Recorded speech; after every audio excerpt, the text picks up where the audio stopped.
Hello everyone, welcome back to our channel Toppers Guide. So this video is on the topic Next and Basic Terminologies. आगे की terminologies को refer करने के लिए नीचे दिए हुए लिंक पर क्लिक करें. So here we go. First one is profit. Profit means income earned by the business from its operating activities. Example sale of goods. Profit का मतलब होता है वो income जब हम earn करते हैं अपनी normal business activities से. नॉर्मल बिजनेस एक्टिविटीज़ वो एक्टिविटीज़ होती है जिसमें हम रेगुलरली डील करते हैं, उसे हम कहते हैं profit. Example sale of goods. अगर हमारे इलेक्ट्रॉनिक्स की शॉप है और अगर हमने इलेक्ट्रॉनिक का कोई भी आइटम सोल्ड किया है और उससे जो हमने अर्न किया है उसे हम कहेंगे profit. Profit is generally of two type, gross profit and net profit. Gross profit का मतलब वो होता है जब हम हमारी इनकम में से डायरेक्ट एक्सपेंसेस को माइनस कर देते हैं, जो नेट अमाउंट बचता है वो ग्रॉस प्रॉफिट होता है. But the difference between gross profit and net profit is just of indirect expenses. Net profit में हम direct expenses के साथ साथ indirect expenses भी माइनस कर देते हैं और उसके बाद जो अमाउंट बचता है उसे हम कहते हैं net profit. Next one is gain. Gain is the increase in owner's equity from non-recurring activities. Gain का मतलब होता है इंक्रीमेंट इन ऑनर्स इक्विटी. अगर हमारी कैपिटल में कुछ भी इंक्रीमेंट होता है due to non recurring activities, ऐसी एक्टिविटीज़ जो नॉर्मल बिजनेस से रिलेटेड नहीं हैं, उसे हम कहेंगे gain. Example gain on sale of land. एक लैंड रखा हुआ है हमारे पास, उसमें हम डीलिंग नहीं करते हैं और उसको हमने सोल्ड कर दिया, उससे हमने जो अर्न किया है उसे हम कहेंगे gain. There is a difference between profit and gain. Profit का मतलब वो होता है जब भी हम कोई अमाउंट अर्न करते हैं हमारी नॉर्मल बिजनेस एक्टिविटी से जिसमें हम रेगुलरली डील करते हैं, उसे हम प्रॉफिट कहते हैं. और गेन वो अमाउंट होता है जिसमें हम रेगुलरली डील नहीं करते हैं. कोई भी आइटम हमारे पास रखा हुआ है और हमने उसे सोल्ड किया, उससे जो इनकम अर्न हुई वो गेन होता है. एग्जाम्पल इलेक्ट्रॉनिक्स की शॉप में इलेक्ट्रॉनिक्स आइटम्स को सोल्ड करने पर जो अमाउंट अर्न किया है वो प्रॉफिट है. और इलेक्ट्रॉनिक्स के आइटम्स में एक फर्नीचर रखा हुआ है, वो हमारे काम नहीं आ रहा है और हमने फर्नीचर को सोल्ड कर दिया, उससे जो अमाउंट अर्न हुआ है वो हमें गेन होता है. Next one is loss. Loss is the excess of expenses over a period over its revenue. Loss का मतलब होता है कि हमारे एक्सपेंसेस ज़्यादा है और हमारी रेवेन्यू कम है एक पर्टिकुलर पीरियड पे. Let's say 1 year. एक साल में हमारे खर्चे ज़्यादा हो गए हैं और हमारी इनकम कम है, वो जो डिफरेंस अमाउंट होता है वो होता है loss. It decreases the honours equity. जैसे गेन या प्रॉफिट ऑनर्स की इक्विटी को बढ़ा देता है, वैसे ही लॉस ऑनर्स की इक्विटी को डिक्रीज कर देता है. Equity means capital.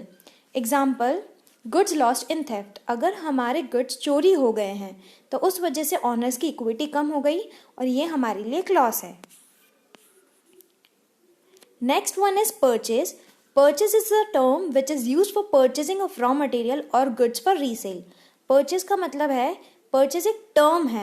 Purchase को हम एज ए टर्म यूज़ करते हैं, वो इसलिए यूज़ की जाती है जब भी हम कोई भी गुड्स या फिर सर्विसेज या फिर कोई रॉ मटेरियल परचेज करते हैं रीसेल करने के लिए, वापस से सोल्ड करने के लिए, उसे हम कहेंगे परचेज. परचेज दो तरह से होते हैं, cash purchase and credit purchase. Cash purchase means अगर हमने कोई भी रॉ मटेरियल या फिर गुड्स कैश में परचेज किया है, इसका मतलब है हैंड टू हैंड पेमेंट किया है, उसे हम कहेंगे कैश परचेज. और क्रेडिट परचेज अगर हमने पेमेंट हैंड टू हैंड नहीं किया है, हम फ्यूचर में कभी और टाइम पर पेमेंट करेंगे, उसे हम कहेंगे credit purchase. Next one is purchase return. Goods purchase may be return to the seller for any reason. Purchase return का मतलब क्या होता है? परचेज मतलब खरीदना और रिटर्न मतलब वापस कर देना, मतलब कि खरीदा हुआ माल वापस से कर देना. तो अगर हमने कोई भी गुड्स खरीदे हैं और हमें किसी भी रीज़न की वजह से वो पसंद नहीं आए हैं, हमने सेलर को वापस से वो गुड्स रिटर्न कर दिए हैं, उसे हम कहेंगे purchase return. It may be of many reasons. First one is defective goods. अगर कोई गुड्स में डिफेक्ट निकल गया, हमें वो समझ में नहीं आया, हमने गुड्स को रिटर्न कर दिया, then it is known as purchase return. Next one is sales. Sales is a term use for the sale of goods. Sales वो टर्म है जो हम इसलिए यूज़ करते हैं जब भी हम गुड्स को सेल करेंगे, उसे हम सेल्स कहेंगे. जैसे परचेज दो में बाइफरगेट होता है, वैसे ही सेल्स में भी दो बाइफरगेशंस होते हैं, cash sales and credit sales. Cash sales अगर हमने कोई भी आइटम कैश में सेल किया है, उसे हम कैश सेल्स कहेंगे। और अगर हमने किसी का पेमेंट हैंड टू हैंड नहीं लिया है, इन फ्यूचर हमें उसका पेमेंट मिलने वाला है, वो हमें क्रेडिट सेल्स कहेंगे। Next one is sales return. Goods sold when return by the purchaser. जैसे परचेज के बाद परचेज रिटर्न था, वैसे ही सेल्स के बाद सेल्स रिटर्न है। सेल्स मतलब बेचना और रिटर्न मतलब वापस आ जाना। इट मीन्स दैट बेचा हुआ माल वापस आ जाना। अगर हमने किसी को गुड्स सोल्ड किए हैं, उन्हें वो नहीं पसंद आए, उन्होंने हमें वो गुड्स किसी भी रीज़न की वजह से रिटर्न कर दिए हैं, उसे हम सेल्स रिटर्न कहेंगे। There are many reasons due to which goods can be return.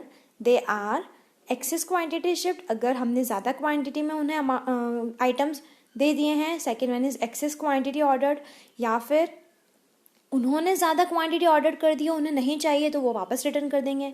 Next defective goods, goods में कोई प्रॉब्लम आ गई हो, और गुड्स शिप टू लेट, या फिर गुड्स उन तक लेट पहुंचा है इसलिए उन्होंने वापस से उसे रिटर्न कर दिया है।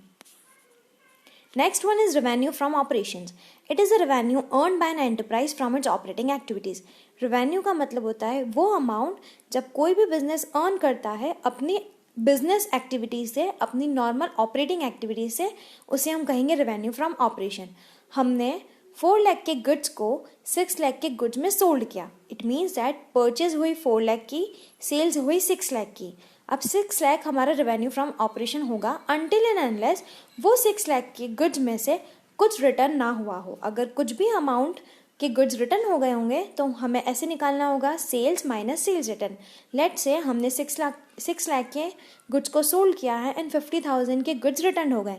It means that 6 lakh minus 50,000, that is 5,50,000।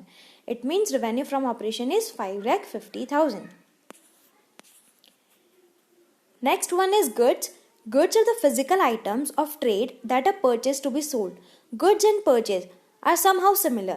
Goods वो physical items होती है जो हम इसलिए purchase करते हैं क्योंकि हमें उन्हें sold करना होता है।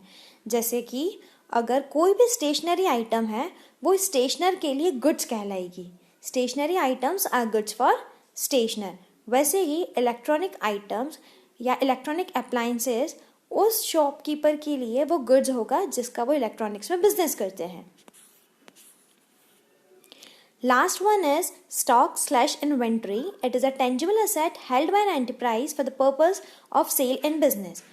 स्टॉक या फिर इन्वेंट्री वो टेंजिबल एसेट होता है जो किसी भी बिजनेस के पास रहता है फर्दर सेल के लिए या फिर सेल के पर्पस के लिए बिजनेस में वो रखते हैं। Stock are of two type, opening stock and closing stock. Opening stock का मतलब होता है अगर कोई भी स्टॉक, कोई भी items in the beginning of the year में रखे हुए होंगे उन्हें हम ओपनिंग स्टॉक कहेंगे। In business the accounting period start from 1 April and and with 31 मार्च। सो 1 अप्रैल पे जितना भी स्टॉक होगा वो ओपनिंग स्टॉक रहेगा and closing stock at the end of the year. जो भी आइटम्स एंड में होगा, ईयर के एंडिंग में होगा, उसे हम कहेंगे closing stock.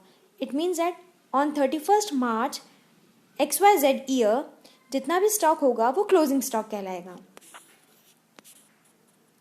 So thank you, stay tuned for more videos, please do like and subscribe. Thank you once again.